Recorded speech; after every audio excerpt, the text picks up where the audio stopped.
आत्मा कोण अनात्मा कोण त्याचे करावे विवरण तेची आता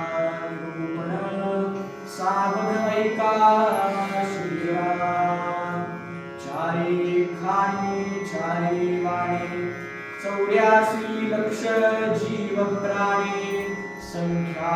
भूमी पुराणी वर्तती आता श्रीराम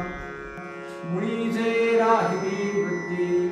झाली पाहिजे निवृत्ती सारा सार विचार श्रुती बराबर